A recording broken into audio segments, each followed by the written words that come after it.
Hey, good morning and welcome to Breakthrough Walls. I'm Ken Walls and I'm your host. And I have Rich Mulholland on the show today, all the way from South Africa. You guys are going to like this, dude, so hang tight.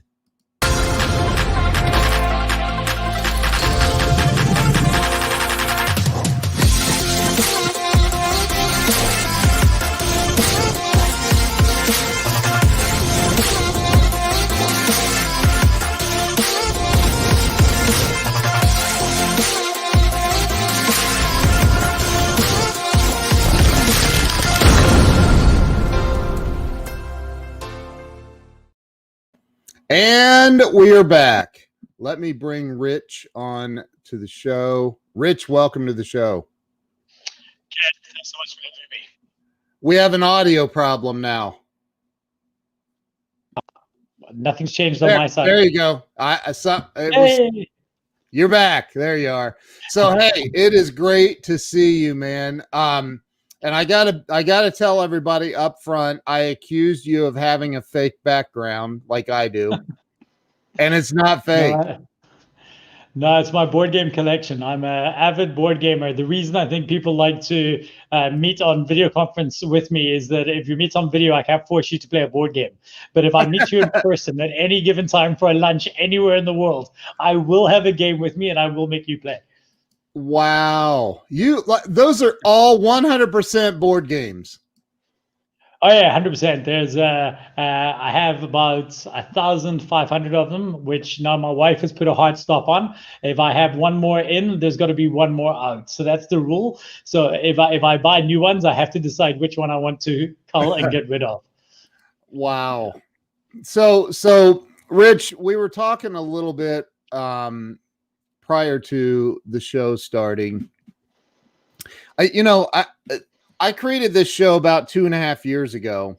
And it was literally to help people have a breakthrough in life, to help them get unstuck. And I think we've all been there. You know, we've all gotten stuck right there or wherever. And you know, that's what this show's about. So why don't we start with you telling everybody where you were born and raised? Yes, I was born in Glasgow, Scotland. I was raised there. And in fact, kind of a bit of an unstuck story is maybe a personal overshare, but I'll go with that. And my parents moved to South Africa because it was either that or get divorced. So they were at a point in their marriage where they thought, like, this is just not going anywhere. We had a very British upbringing. My dad would go to the pub every day after work, and he was traveling with work a bit. And he came to South Africa. He got offered a job. He was visiting family. And they decided they were either going to end it or they were going to make a move and unstick themselves. And they just celebrated their 51st wedding anniversary. And so sometimes you've got to do something pretty extreme. And in fact, for me personally, that was the recent COVID crisis. It ended up being the kick in the ass I needed to get out of the automated averageness of my business and to get excited with it again. So I think we all need to get unstuck quite often. And yeah. Yeah. So how old were you when you moved to South Africa?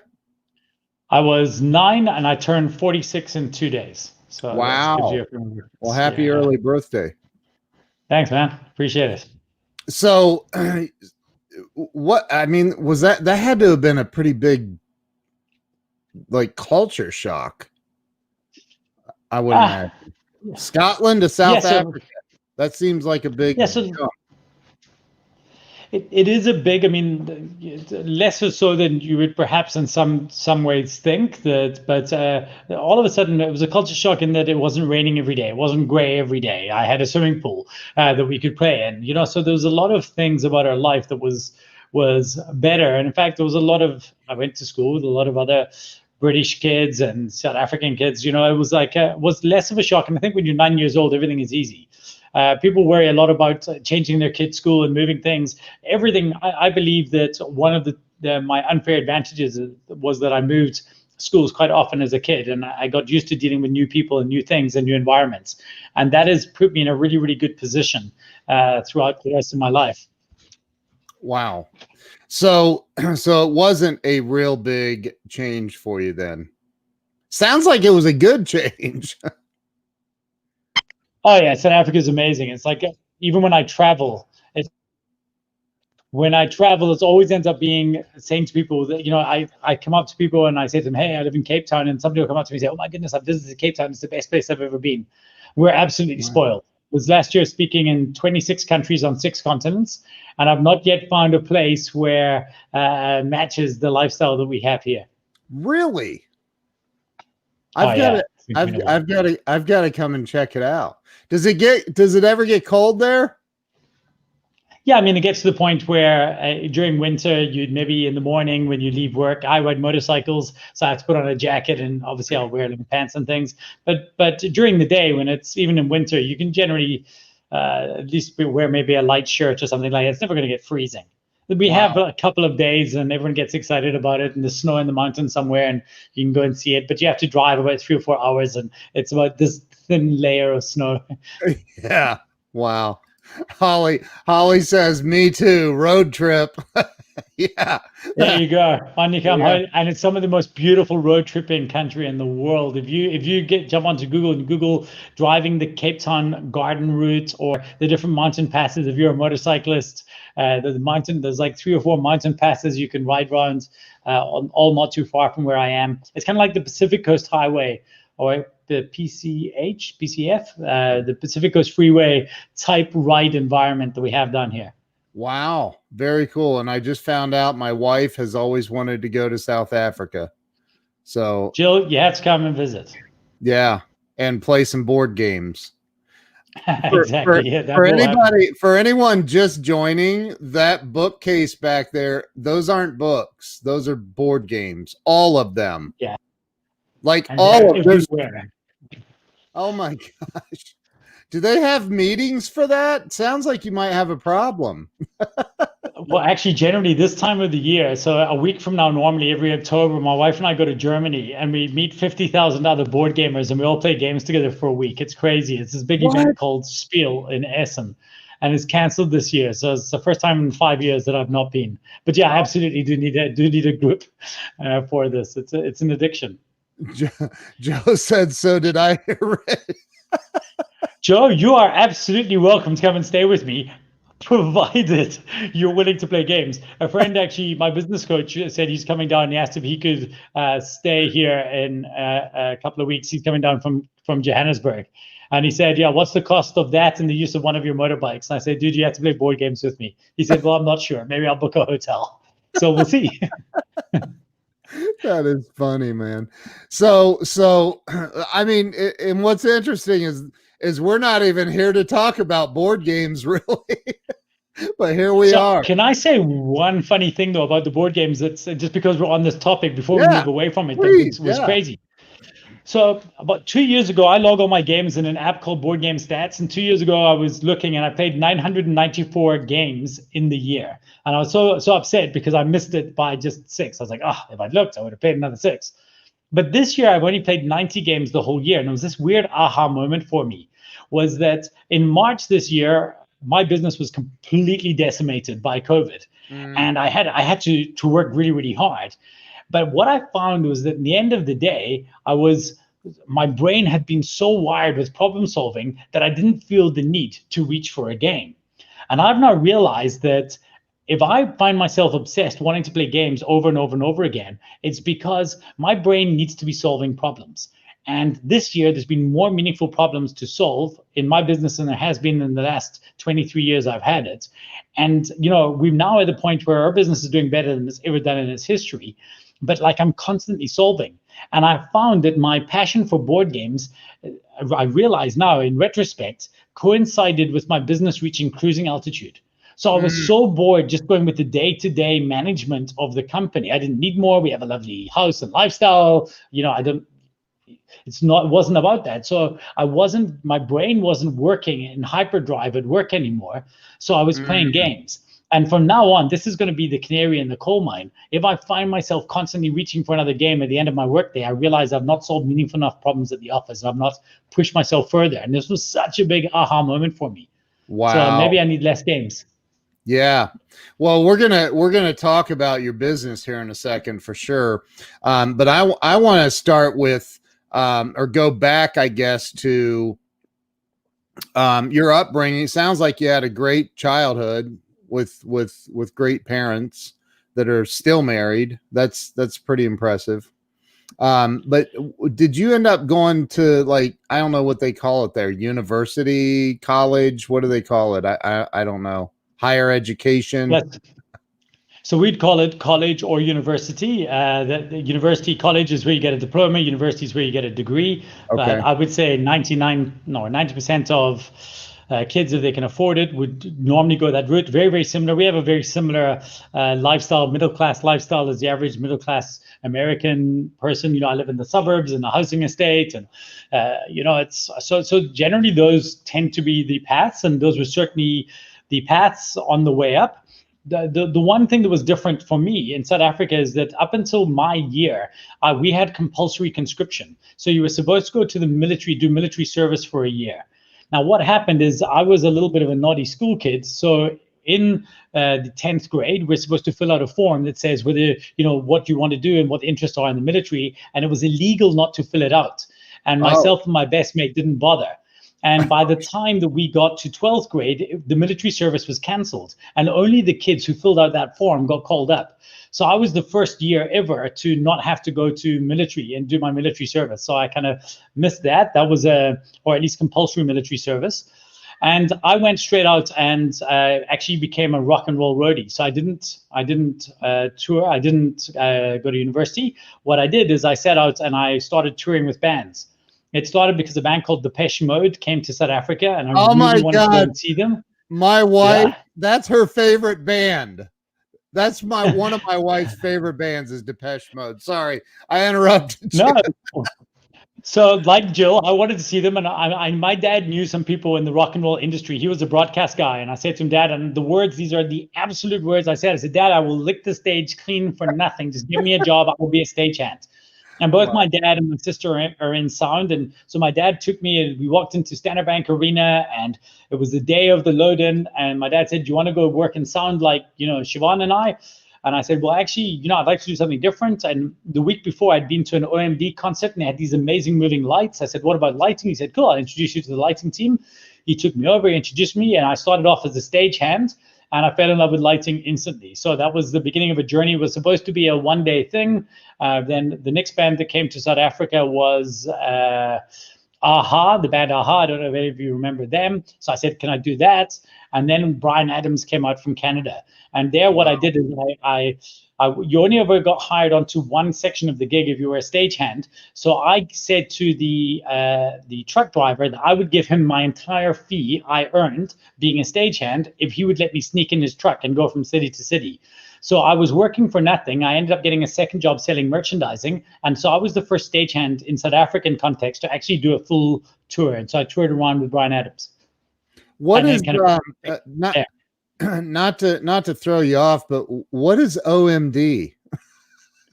OMD is a band called Orchestral Maneuvers in the Dark.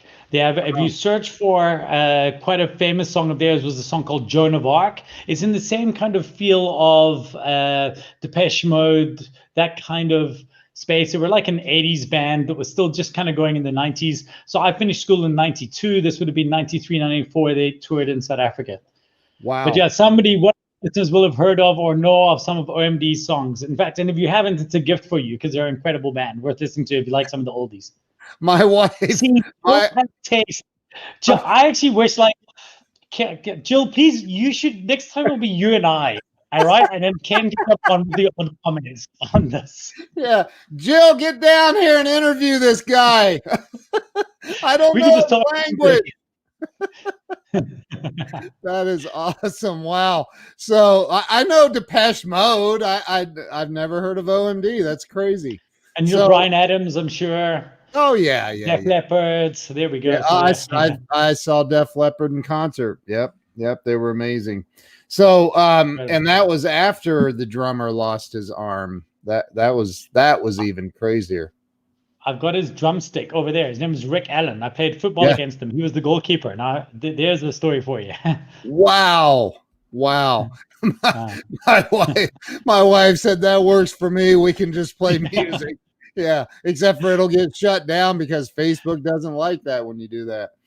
So Yeah, now, although Jill, now I'm a punk rock guy, so all the music I play now myself personally is all punk rock. I've evolved into a young fighter in my old age. she's a punk rocker too from her college days. So There we go. so you so wow. So now you were a roadie just in South Africa though. You didn't did you travel the world with any of these bands or? No, so this was a pivot point. This was actually what led to me. This was the decision that led to me not starting my own business. So what had happened is I was asked to join a company called Spotco, which was an international lighting firm, to jump on a world tour that my assistant ended up joining, and he toured with Modern Talking. At the time, I'd met a girl, and the realization was if I was to leave and go on a tour, that would be the end of the relationship. And there was two moments that made me realize that this was not going to be what I wanted. The first was that I knew that I didn't want my life just to be touring and traveling with bands. I wanted to grow, and I wanted to go into the office side of things. And the second insight was that I didn't want to break up. So I went to my boss, and I think there's an important insight here, if you don't mind me going back one step. When they offered me a job to start moving from a stagehand to join the company as a full-time employee, I'd originally said to him no, and I said the problem is I don't want to be a technician. I want to be in sales. So I would rather come into your business and work on the business side of things. So that was always my passion. So could I come get involved in the business way of running gigs and doing things? And my boss is just incredible entrepreneur. His name's Offer Lapid. And he said, Habibi, he said, nobody will ever work in my company in the office unless they know what it's like to work on the road. So if you're willing to give me 2 years on the road, I will then bring you into the office. And 2 years to the day later, I was the lighting designer of the Smirnoff International Fashion Awards. And I went in and I said, Offer, you said to me 2 years. He said, Habibi, you're wasting your talent. I said, I don't care. I know I've got more in me, and I know my passion is going to be inside the office. And to his credit, he said, what do you want to do? He said, I'm not sure yet. I said, I'm not sure yet, but I'll figure it out. He said, cool. You can just go and sit in the boardroom and start doing stuff until you figure out what you need to do. And he carried on paying me. In the 3 weeks it took me to work out what I wanted to do for him. I went on to start a corporate division, which I can explain in a second if you like. Wow.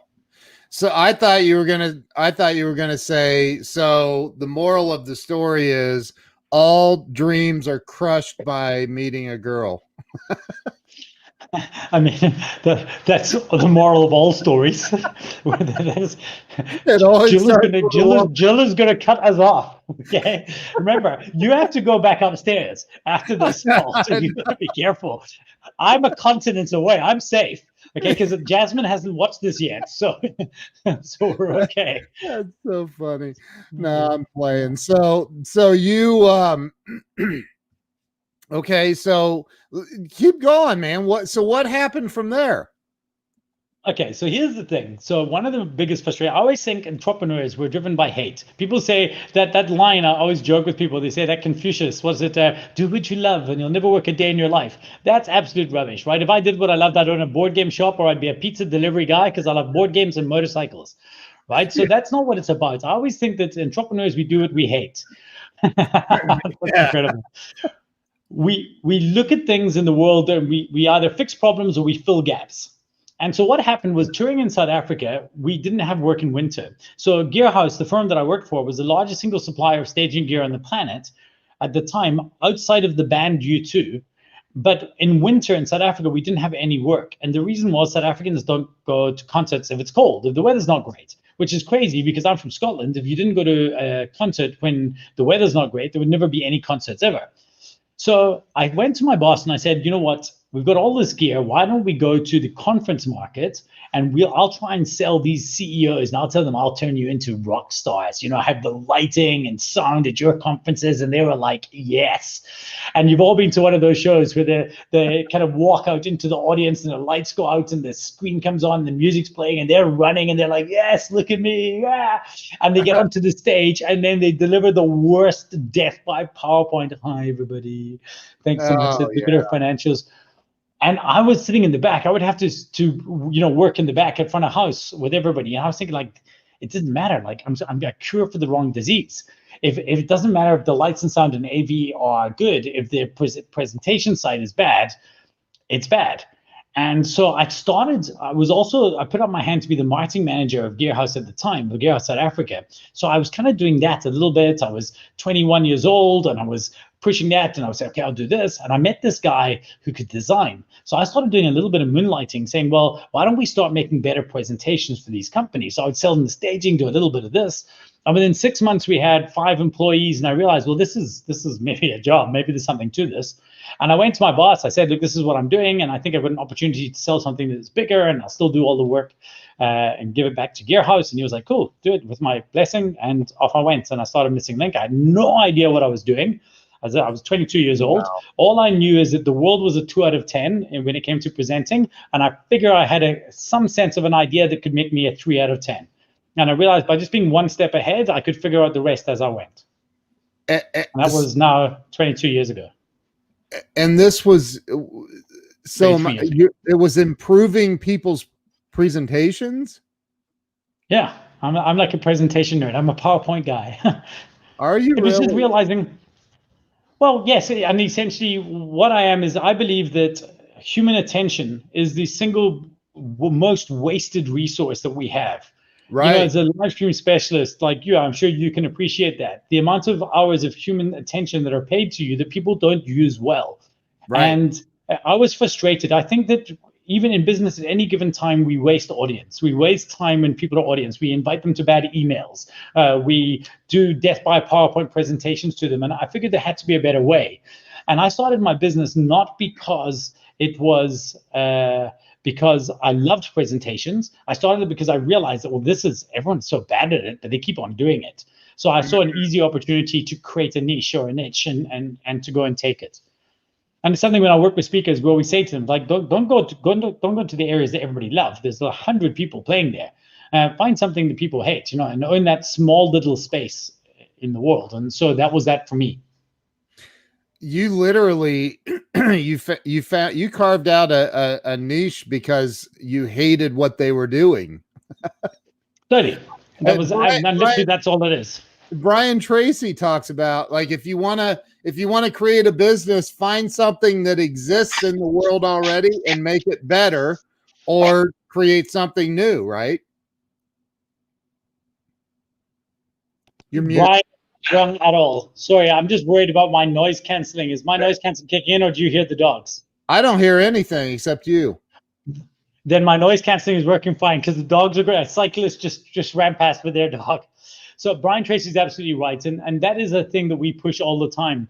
In fact, when I'm chatting to aspiring speakers, I always say to them, people come to us with this idea of this solution.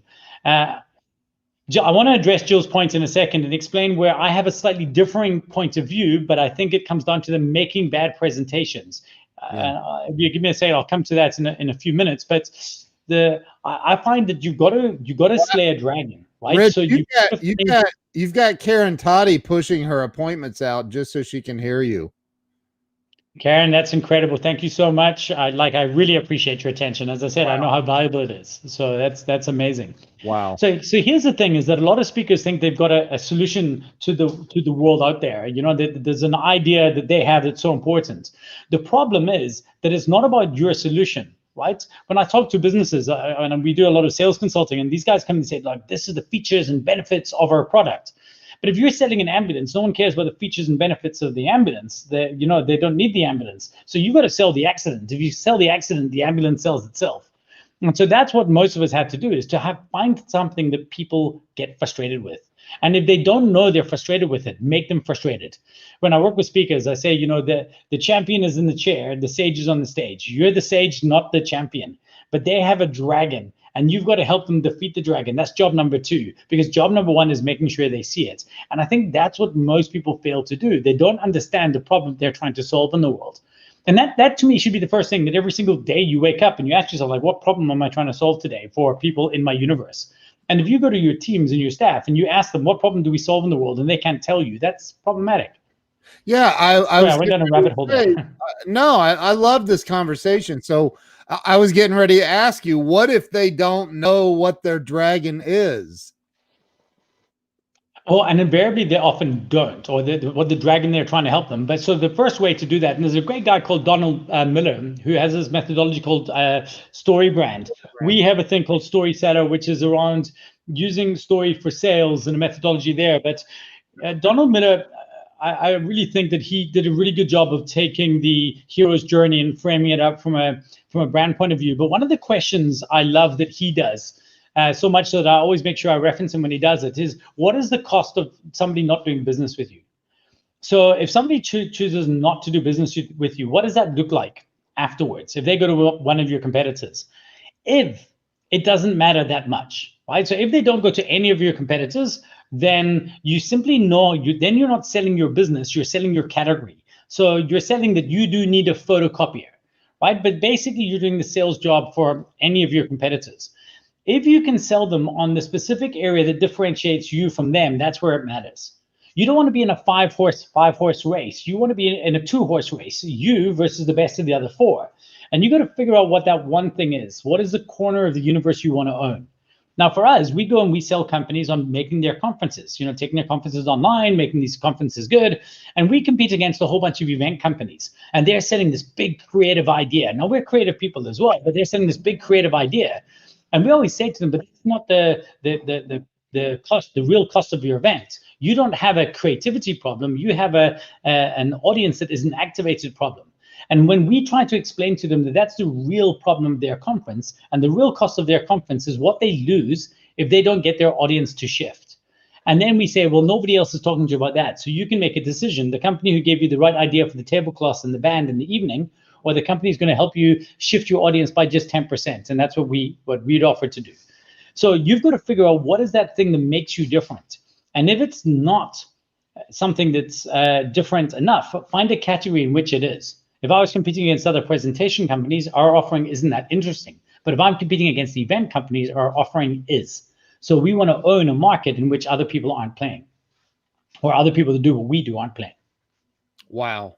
So many things are going through my head, not about my own business and clients of mine, their businesses. Like this is powerful stuff. So can I, before we lose it, can I jump onto Jill's point quickly about reading the slides? Yes, let me pull that back up. There it is. So I agree. If I was a presenter and I turned around here, right, and I read to you the whole time my presentation is this, or if I was reading from here, hi everybody, thank you so much, that would be terrible. You know what frustrates me just as much though, is if I was presenting to you and I put a quote on a slide and then I carry on talking, then what are you supposed to read the quote, or are you supposed to listen to me, or I put a cartoon or a comic? And it frustrates me. What I think is, I believe that speakers should always read their slides. They just shouldn't have too much copy on it. So let's say, for example, I brought up this game here and I said, this is my slide. And I said, here's a slide here. And you've got that there. Now, if I just carry on talking, I don't give you a time to read the idea that this is Viceroy Times of Darkness. This is an expansion to the original base game. Now, if I address what is on there, the written content that's on there, and it's not too much, you've now run out of things to do. So there's no point in you paying attention and carrying on reading. So now we have the frame of reference here, but now I can carry on talking to you about the content. This is an amazing base game. It's based on blah, blah, blah, blah, blah. We can go through some of the detail, but I will always, if I put words on a screen, I will always read them or preempt them before they come on with the audience so that I can use that as a framing of my point. The most important thing is, for me, the words are not the slides. They're the heading of the chapter. So if you imagine a book, you read the heading of the chapter, and then the rest of the words is actually the copy of the chapter. That for me is maybe the image. So I might read this, guys, we're going to talk about the peanut butter versus the pill. And that's what it says on the slide. And then I'm going to go into detail. And at the end of that slide, you'll understand why there's a picture of a boxer dog on that image. But before then, it doesn't make sense. So read your slides, just don't have too much copy on them where you end up reading a book. That's not a slide, that's a document. Yep, I totally agree with you, 1000%. Chadwick says, how do you find and choose the people you partner up with to make things happen and cultivate experiences that you value and keep you inspired? So I've always found a way of working with people that I really value, and I tend to then hire people within the hobbies and passions that I have and people who I enjoy spending time with. There is a couple of things that we do to make sure that they're aligned with what we do, but so many of the early people that I hired that basically built up Missing Link, our entire ethos and the business's culture, were people that I met at punk rock shows. They had the same value structure as me. They wanted to do the right thing, but they wanted to remain a little bit edgy. They understood the authenticity and how important authenticity was to them and standing out, and they wanted to then apply that to our customers. So it was a big part of finding people that that I wanted to work with. Now, the unpopular opinion was I built the business that I wanted to work at, not the business that I felt was right. I don't think businesses are democracies. I don't think businesses are families. I think businesses are really functional working relationships, and I'm going to create an environment where I want to go and work every single day, or a way of working that I want to have every single day. And if that resonates with you, you're going to have the best time working with me. And if it doesn't resonate with you, go work somewhere else, right? I want to create people's favorite place to work, whether that is our customers or our staff. And if you want to be somebody's favorite something, you have to be willing to be somebody else's worst, right? So our staff get free tattoos. That's one of the perks. Now, that may be totally against your value system. Then maybe Missing Link is not the company for you. But like Sam, our managing director, she doesn't have tattoos, but she loves the idea of working with a company that lets themselves express themselves like that. That's part of who we are.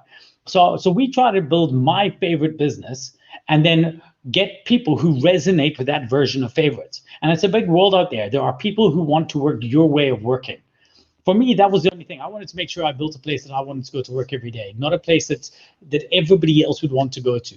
So I know it's quite unpopular. We're supposed to constantly poll people and ask people, what is it like? What do you want? I just go out there and try and build a place that I would love to be, and then find people who have similar ideas. So you have a tattoo artist on staff? We used to have a tattoo artist who would work every Thursday. Now we actually, because we had offices with a slide and a shooting range and we had a fireman's pole and all kinds of things in a treehouse. We've got rid of all of those now. There's simply no need, and it was a success factor of our business that turned out to become a bit of an anchor. It was something that people knew us from, but then we only ever did business with people within a 45-minute radius because they were the only people who could get the office experience. As soon as I realized that we wanted to work with companies around the world, I back. So now we simply allow people to submit their when they go to a tattoo artist, they submit their work and we pay for it. It's one of the perks we do. And it sounds silly, but we also, for years, we paid for our clients to get tattooed. And we worked in the financial services industry, so all of our clients were banks and insurance firms.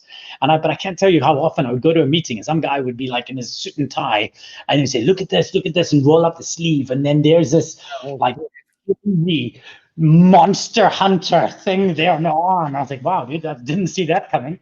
And I think you'll forget the company that gives you the branded pen, but you'll never forget the organization that tattoos you. So that became one of our differentiators. I bought a stretch limousine to pick our clients. We put flames down the side of it and a little flag. So we would fetch our clients and drive them to our office because I wanted them to experience it. So I thought I'd have to chauffeur drive them there in a stretch limo because we wanted them to feel like rock stars. Wow, dude, that is awesome. And that comes from your roadie days. Totally. My roadie day. And also I had this, I mentioned Offer Lapita earlier. I don't think I give that guy nearly enough credit. He just built the business he wanted to be in. And for 2 years, I got to work around him. It ended up being 2.5 years, 3 years. And just realizing that this guy, and if you excuse the term, his gas tank, his give a shit tank was full, but only for things that mattered to him. And so he would, when it mattered to him, he was absolutely full all the time. And he is just so passionate about everything he does. And that was something that I really bought into. But if it didn't matter to him, even if it mattered to you, he was okay with that. He wanted to build his dream business. And I learned that as a value, and that's what I set out to do. So it all came from my rock and roll start. So I love what you said. And Chadwick puts it up here. I want to create an environment in which I want to go and work every single day. You're saying, like, if you're a business owner, you're an entrepreneur. How do I say this? Don't build a business that is don't try to build a company that is going to cater to every single person. Like, build the culture for what you want, and find your tribe. They'll come to you. Yes, but there's a caveat to that. Okay, if I'm going to build that business, I'm never going to be a billionaire. That's not that I'm not going to build if I'm creating a space that I want to work in, that's not going to be the world's most scalable business model. But you've got to decide why you're in business in the first place. Yep. I realized a few years ago, I'm the member of EO, an entrepreneurs organization. Yep. And I was constantly comparing my own personal success to the success of other more successful entrepreneurs. And I realized this is ridiculous because I have enough. I've got an incredible wife, 2 amazing kids. My life is phenomenal. Like, I really couldn't be happier. My parents and my sisters live walking distance from us. I mean, I don't know how many people still have that. Wow. Right? Like, we all moved cities together. My family is super important to me. So I was measuring my success on other people's things and their growth, but I was getting caught up prioritizing other stuff because I hadn't figured out what my enough was. So I will say that I'm not sure if you want to build the world's best engineering business, you probably have to build a culture that attracts the world's best engineers. And that may be different. Right. Maybe different for you. But I wanted to build a really cool place where I would come and be able to do my best work and fulfill what I want to achieve in the world, working with the kind of people I wanted to work with. And that was just what I wanted to do. So I can't tell you what is right for you. I can only tell you what is right for me and what for the kind of business that I wanted to build. Because I think we have this misconstrued relationship with growth. Like, we don't have to keep it like, and I do want to go. We're in a big growth stage of my business, which is just insane because we're 23 years old. But COVID has been the best thing that's ever happened to my company. Like, it destroyed us. We're like a phoenix. But while I'm still excited, I want to do that. But if I stop, if it's taken away from time I have with my wife and my kids and my family, and if I start, we try not to work late and we try not to work weekends for a team. And if that all starts changing, then we'll either build a better way of working or we'll put the brakes on. Wow. You've got to decide why you want to do it. So my philosophy will work for people who aspire to have life before work. But if you're going to define yourself, if the book of your life, if you look back one day in the book of your life and you say, like, where does the book of my life exist? And if you say, I wanted to live in the business section, then you're probably going to have to build a different book.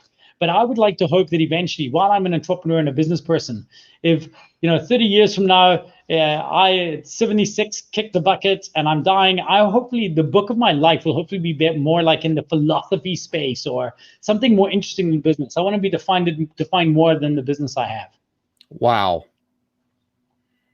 Do you have a microphone handy that you can just like drop on screen? That's available. That was, dude, that's powerful. And I think that's huge. People don't define that. People do not define, they don't sit down and look at it that way. And I love that. I'm guilty of it. Can I tell you an aha moment for me in this regard? And it was like this genuine thing. So I meet this dude. He's a photographer. His name is Adrian Stern, Steirin. If you Google him, you'll see his work right now. And I'm sitting next to him on a painting. He's this like ridiculously gorgeous man. Like, nobody should ever be that good looking and sitting next to you, but his like muscles and his ripped abs. And you could see, when they're wearing a shirt like this and you can still see their abs are ripped. So I was like, oh, this guy. But we got chatting on the plane and he told me he's a photographer. And I said, oh, what kind of work do you do? Corporate and things like this. And it turns out he does a whole bunch more. So he does these like top world portraits. He did the last living portrait of Nelson Mandela. He did Bono. He's done like top human beings around the world. Hire this guy, Tony Blair, the British Prime Minister, to take his portraits. He's won the Fuji's Wildlife Photographer of the Year. This is the kind of guy. Anyway, one day I'm sitting thinking, this is my life goal. One day this dude is going to take my photograph. And we were actually at lunch a few months later, and I had a hamburger in my mouth. And as I was taking a bite of the burger, he took a photo. And it's this weirdest looking. My face is all like this. And I thought, this is unfair. This is my Adrian Stern photograph, and I look like this. And I thought about it, and I thought, okay, I want another shot. I want a button that one day in the future, there's going to be a moment where I can hit this button and I'm going to be in this is me, this is it. I'm going to push this button and Adrian Stern is going to pop up out of nowhere and he's going to take that shot. And then I got depressed. I started thinking, holy crap, what if my Adrian Stern moment is behind me? And I decided that actually I didn't want it to be. And I thought, hey, wait a minute, I'm like, so I turned 46 on Friday, as I said. So I thought, well, what if that could still be going forward? And I started trying to design what that photograph that would be the cover of the back of my book, or the cover of my book, of my life, would look like. And I'm trying to work towards building a better photo, to build a photo that will be the definition of the life I want to build for myself. And when I started thinking about that, that's when I realized it wasn't going to be me sitting behind a desk. Like that would be a personal failure. I wanted to be something more and doing something more impactful. And yeah, so I'm on a journey. I'm certainly not there yet, but I'm trying to get more intentional about where I'm getting and defining this book. What would the book of my life look like? And it's an exercise I highly suggest you guys sit and take a few moments to think about. Can I interject my thoughts on this? Please. I think he did it. He got it, man. Your life's like taking a bite out of a damn hamburger. I mean, that's you know what? I actually love that. An entrepreneur is. It's like, geez, I didn't see that coming. And what I like about it as well is that I've never thought about it this way, but I like the idea. Like, my life is about authenticity and imperfection. Yeah. Like I've got to be comfortable enough with myself. Like it's a crappy photograph. Maybe it still will be the cover of the book. Maybe it'll be the cover of my next book, and there's a whole story there. And so but I really, really love that insight. I think that's spot on. That's what it is, man. It's about being authentic. I preach that all the time. Like, just be authentic. You're going to screw up. And if people don't see you screw up, they're going to think there's something wrong with you. Like, you can't be perfect all the time. So I love that, dude. Those public speakers that are too rehearsed. They turn audiences off. Hi, ladies and gentlemen, thank you. And then I cried, and I said, like, funny. Like, audiences pick up that. Audiences bullshit detector. And sorry, that's the second time I've used that, but audiences bullshit detector is so finely tuned. They can see straight away when you're not being yourself. And imperfections show authenticity. It really does, man. I think your next book needs to have that photo of you taking a bite out of the hamburger on it. Okay, that is I'm going to add that to my Rome research right now. As soon as we jump off, I'm actually going to add that in there, and I'm going to make sure. And okay, so here's the deal. It doesn't have to be the full forward, but I'm coming back to you, and you're going to write. I'm making a note in my Rome right now. When the book is called Less to the Power of More. When I bring that out, you're writing a section on why this is the photograph is there. And you're going to do that in the intro. I absolutely. Hey, I just got done writing chapters in a couple of other books. I would love to. But here, let's talk about, I kind of want to hear about, because you deal with public speakers. I want to talk about how, I don't know, how did COVID, how did this whole thing kind of, what did it do to your business? And what were your initial feelings? Because I know what my initial feelings were. They were, fear, a lot of fear, but what about you? What happened when COVID hit? What happened for you? Okay, so I'm glad you can track my progress because I wrote about it live on LinkedIn. I wrote articles every day. So March 15th, our president created a state of disaster, and he said he couldn't do public gatherings. So you can't do public gatherings. I own a presentation business. No public gatherings means no work. March 16th, our revenue went to zero, and by lunchtime, every speaking tour I had coming up was canceled. I had some gigs in Santorini. I had a tour of India and a whole bunch of other tours. I was actually in Massachusetts as well. I was going to be speaking there, all canceled. And I thought, oh goodness. The day before he even canceled, on the day he announced it, I realized that we had to go to war with a concept, and it wasn't COVID-19. I very early on realized that COVID-19 was a distraction and it had to be taken away from our psyche completely because there was absolutely nothing I could do with it.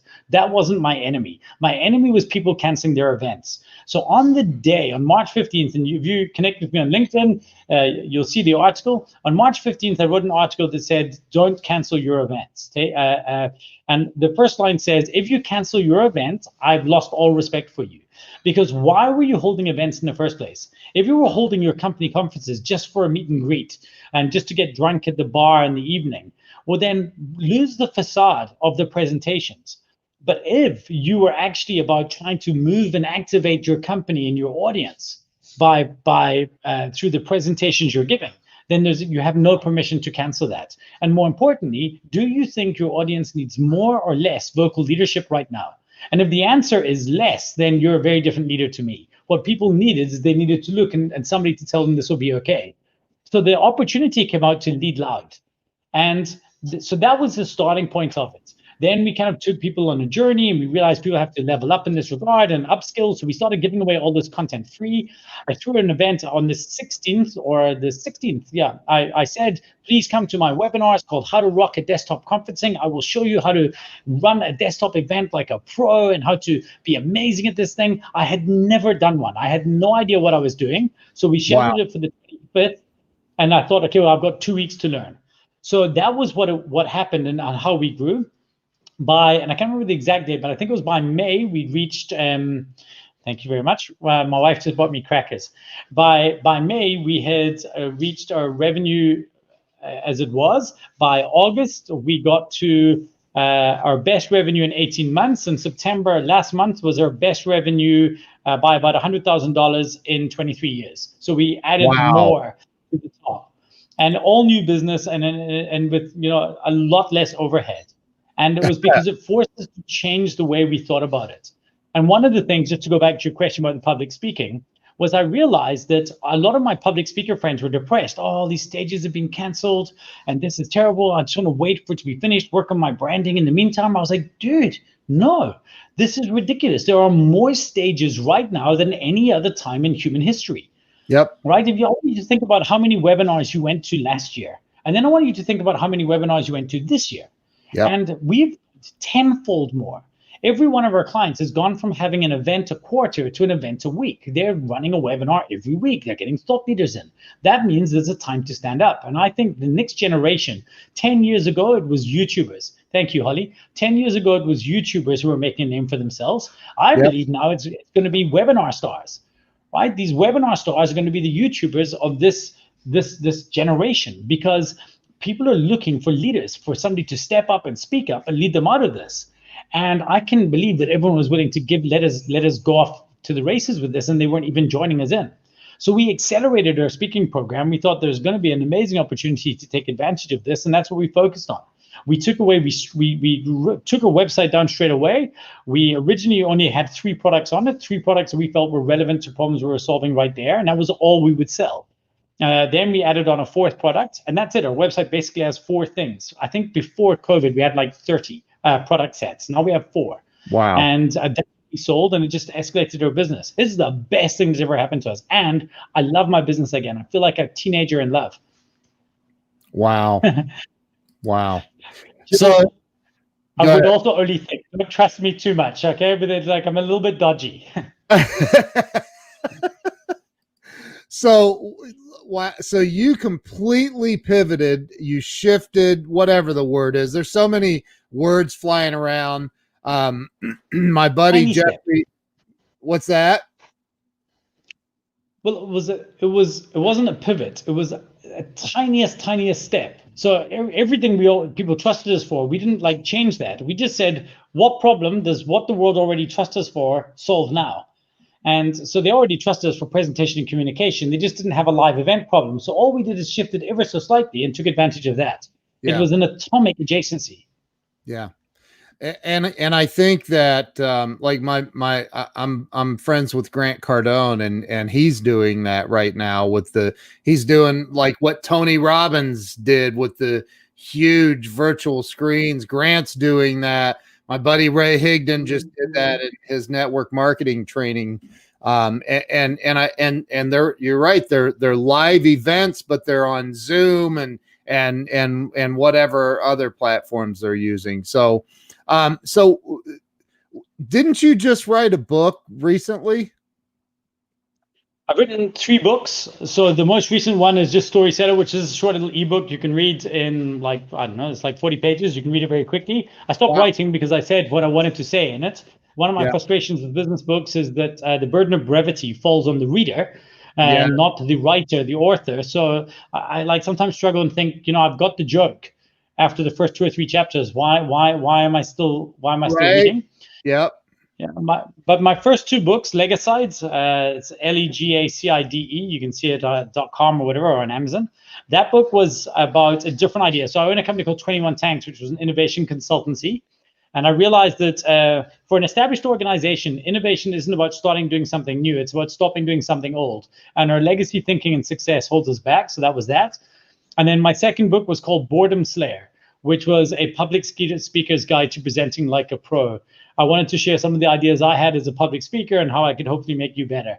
And you'll see, people always ask me, did you get somebody to help writing it? And said, well, read the book and you will see that it's absolutely feels like going out for a coffee with me. I wrote all the words.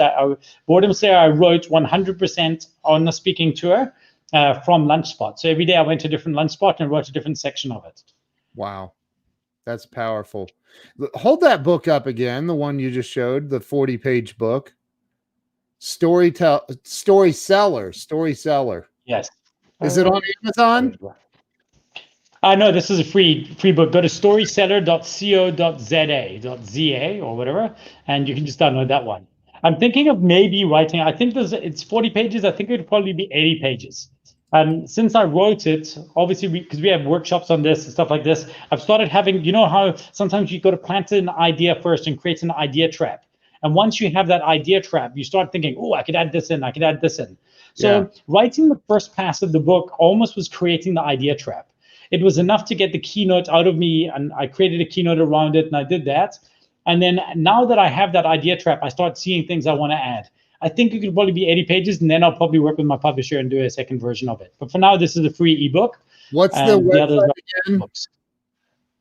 Storyseller.co.za. That's the South African country domain. Right there. There we go. If you go to GetRich.af, that has links to all my books, and it has links to my companies and my website and our speaking program and everything. Well, and I also just like to make that my URL is GetRich.af. Is it seriously that? GetRich.af?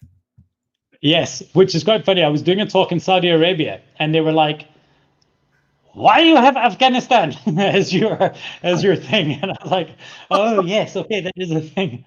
So it's actually a tip I often give to speakers. So if my website is richmulholland.com, but I created GetRich.af because one, people find it difficult to spell your name, and two, this is a separate site and it uses one of those link farms.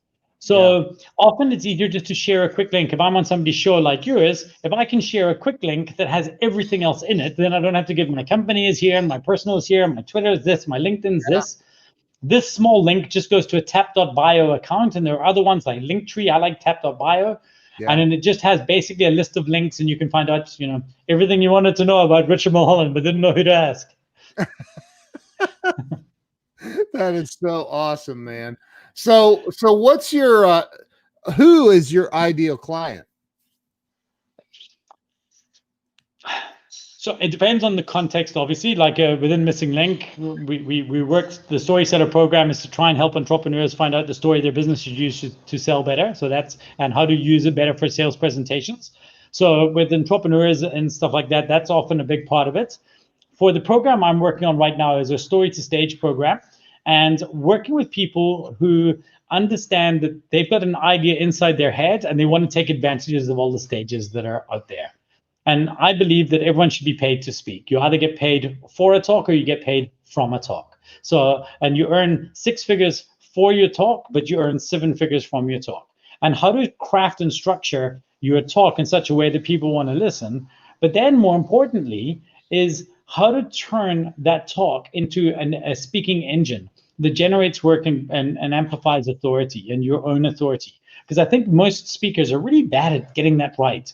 They know how to write a good talk, but they don't understand that a talk is a product that still has to be marketed and grown and built on, and how to build a better speaking engine. So right now, my day job, we obviously have people running the different divisions of the business, is working with the speakers in our Story to Stage program, helping them actually kickstart.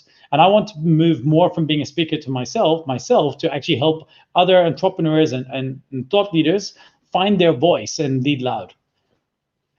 Now, are you dealing with people all over the world or just in, or At the moment on the program, so the current the program is a perpetual program. We've got people from Australia, Ireland, Dubai, Nigeria, South Africa, Canada, Mexico. So we've got like a fair mix. Scheduling the calls quite difficult, to be honest. wow. Yeah, but yes. Everyone should get paid to speak. You either get paid to speak or get paid from speaking. That's awesome, dude. Thank you. Let me ask you this. What do you think, and this goes to everyone, not just entrepreneurs. What do you think holds most people back? And by the way, I ask this question of every guest. The number one answer is fear. So you have to do better than that. What do you think holds most people back in life? From success, happiness, freedom? Well, so first of all, it's not defining what happened. So hold you. So can I push you back a little bit on the question? Yep. So what is the measurement of success here? Because some people would look at me and say, why is he settled and unsuccessful? But I look at somebody else working late, never seeing their family, and think they're unsuccessful. They're 3 times wealthier than I am. But like, I don't measure my success on their criteria. So the first thing is that people aren't intentional about what success looks like. See all those board games there? If I want to teach you to play any of those games, right? Yep. Any game, if I want to teach you, the first thing I have to do is teach you what the victory condition is. What does winning look like? So what is the victory condition? And then we've got to define what your path to victory is. Now, most people go through life not having defined what their victory condition is. So they don't know. They confuse moving forwards with moving towards. But success is about moving towards something, not just moving forwards. Being mildly better at yesterday and something that doesn't actually matter to you, that's not success. That's just growth. That's just, of course we're going to go through that. It's evolution. We're evolving as humans. And I think there has to be something more. There has to be a victory condition. So I think what's holding most people back from being success is they've never actually decided what success looks like. I have a list of 100 things I want to achieve before I die. One of them was to be able to solve a Rubik's Cube, and one of them was to build a $100 million business. Now, here's the thing. When I die, both of those are only worth 1 point out of 100. So I'm going to rate my life on the success criteria that I get. So that might be an 88. So the $100 million business is up there with solve a Rubik's Cube, which, by the way, I can now do. And so I've got a bunch of things that I want to try and achieve, and I've plotted my life with intention. And every year I have a theme. So I mentioned a few times that it's my birthday on Friday. And as a family, I want my kids and my wife and I to be intentional about what we do. So on the night of our birthday, when our broader family has gone home, whoever's birthday it is sits down and we choose their dinner. And then we decide what is going to make this year successful. So this year is the year of something. And then every single day of my life, I write a New Day's resolution. So what will make today a success? And what is my New Day's resolution for today? And that's usually working on a theme that will help me get towards something. And so every year of my life is a step towards making me a better version of the person that I want to be. The reason most people aren't successful is because they've not decided what winning looks like. And screw anybody else telling you what their version of success is. They don't get a vote. That line, comparison is the thief of joy, is so true. Nobody else gets to be the authority on your success. You get to define what that looks like, but you must be honest and you should push yourself. I confused comfort with success a few years ago, and I didn't realize that I was depressed because I wasn't growing and evolving. Now I've put myself some more meaningful targets and I'm working towards things. But the one thing I want to say to people, I say to one of the things was I wanted to take my wife to Iceland in summer because we love Iceland. And I often show this in a photograph in a talk I give, and people come up after and say, "Oh, that's amazing. Iceland is on my bucket list." And I say, "Cool, show me." And he's like, "What?" I say, show me your bucket list." And well, I mean, it's in my head. And that's it. We have these bucket lists, which are made up things in your head. It doesn't count. Write it down. If you don't have a list of 100 things written down, start. That's your homework for tomorrow. Like, just write down 5 things. 5 things by the end of today that you think that I want to make these a start of my 100 list. If nothing else, if that's the only thing I got out of you today, that is your victory condition.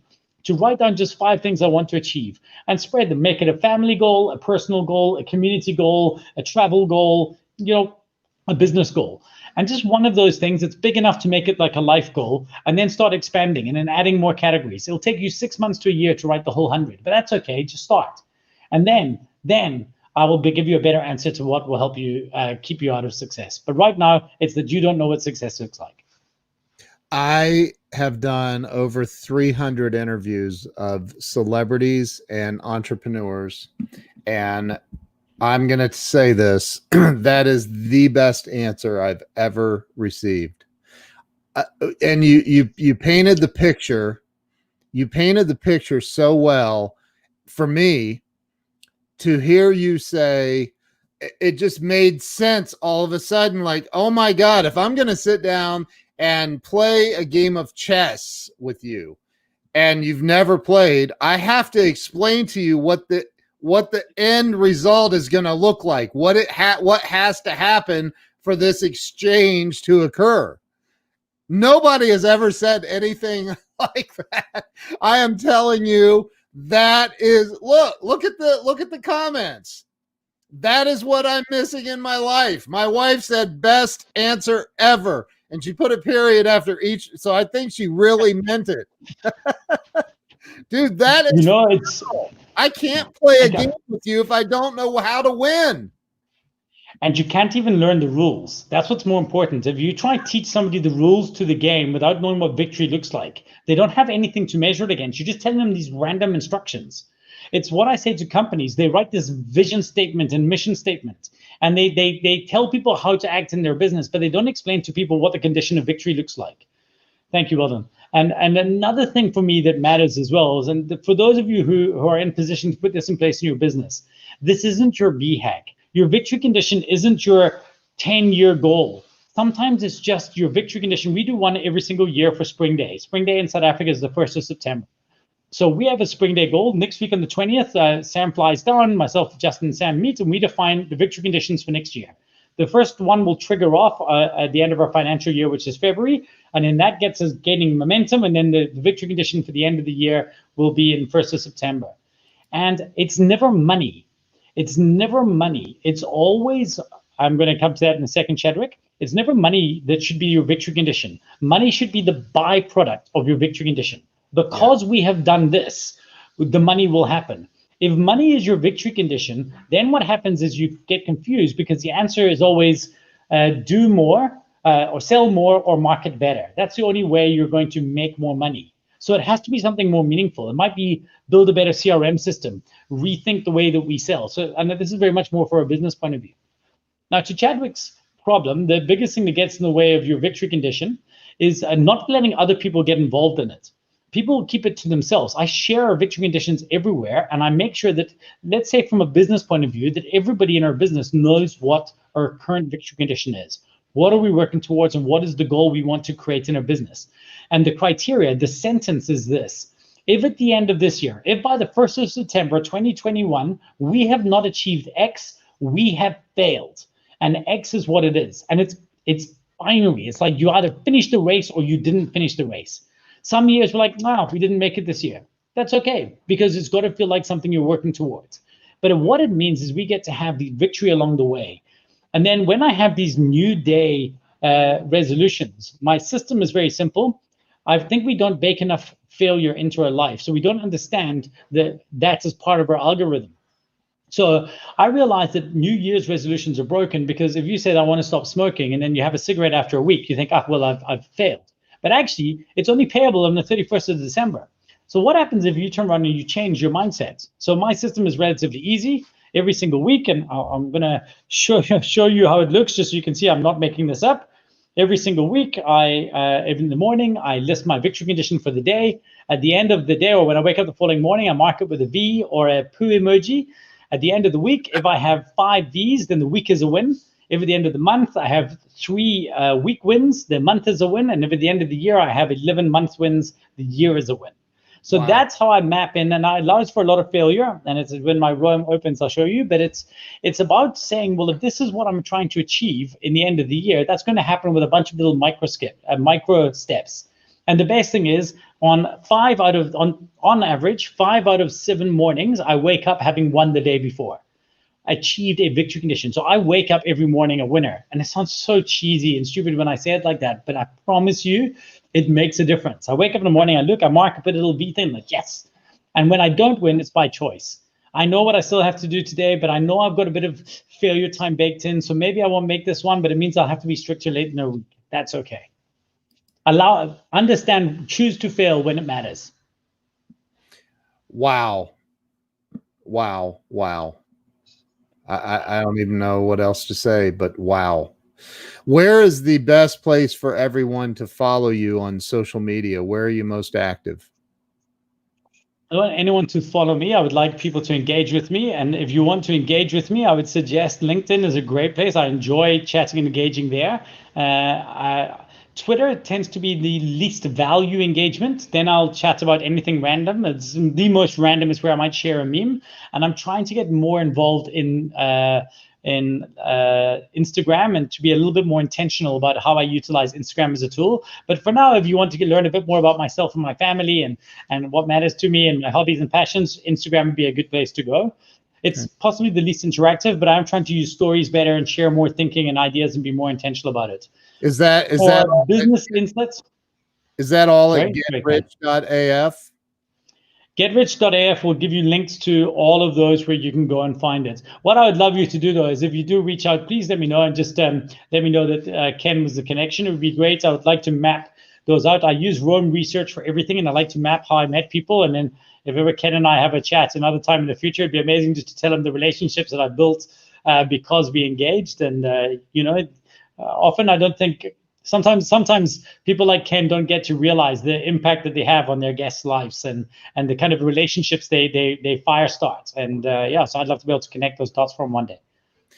Dude, that's so awesome. And we are we're writing a book together.